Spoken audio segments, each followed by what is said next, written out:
Michel Chevalet est avec nous et Michel, c'est le moment de passer à l'édito de celui qui ferait passer Donald Trump pour Nelson Mandela. C'est Pablo Mira et vous revenez évidemment sur la victoire de Trump, Pablo. Et oui, Charline, c'est un jour historique. Yes! Donald Trump est officiellement devenu le premier président de race orange à entrer à la Maison-Blanche. Les Américains ne sont décidément pas les meilleurs pour rien. Après les 35 heures de baba sur C8, ils poussent le divertissement encore plus loin que nous avec les 1460 jours de Donald. Et franchement, quand on y réfléchit, cette victoire, elle est logique. De toute façon, les Américains, ils n'avaient pas besoin de Clinton. Ils ont besoin que de deux choses, les Américains. Un président non corrompu et 3,5 kg de Doritos au petit déjeuner. Je vous le dis tel que je le pense, on a évité le pire parce que Hillary Clinton, franchement, ça représente vraiment toute la politique que je déteste. Si vous voyez ce que je veux dire, Charline. Pas vraiment en fait. Bien moi non plus. Alors attention, voilà, il faut quand même tout de même tirer un grand coup de chapeau à Hillary car elle monte la voie à toutes les femmes qui rêvent d'échouer aux portes de la Maison Blanche.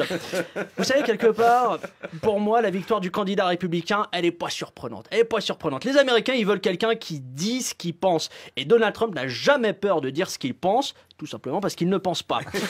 Trump, c'est aussi le candidat qui redonne aux Américains l'espoir, hein, voilà, l'espoir qu'il soit assassiné avant son investiture.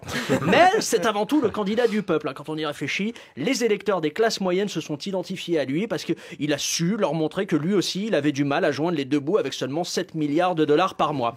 Clairement, je vous le dis, on se trompe sur Trump. Surtout quand on dit qu'il est nationaliste. Trump, c'est un vrai citoyen du monde. Son parc immobilier, il a été construit par des immigrés mexicains illégaux. Ses matières premières, elles sont made in China. Et son humanisme, il vient tout droit de la mairie de Béziers. Grâce à son élection, Trump va enfin nous prouver que c'est pas Hitler, c'est pas Mussolini, hein, car eux, au moins, c'est du passé. Trump, d'ailleurs, c'est pas non plus Marine Le Pen, car elle, c'est le futur. Les Américains, ils ont pas seulement élu une personnalité, ils ont aussi voté pour un programme, surtout en matière d'immigration, parce que les Américains, ils ont toutes les raisons de détester les Mexicains. Les trafiquants vendent de la drogue à leurs enfants. Les immigrés volent leurs emplois et leurs burritos leur brûlent l'anus. Donc, fin de l'immigration donc, mais fin du terrorisme aussi. Avec ce président, Daesh pourra plus détruire l'Amérique parce que avec Donald Trump, il y aura bientôt plus rien à détruire.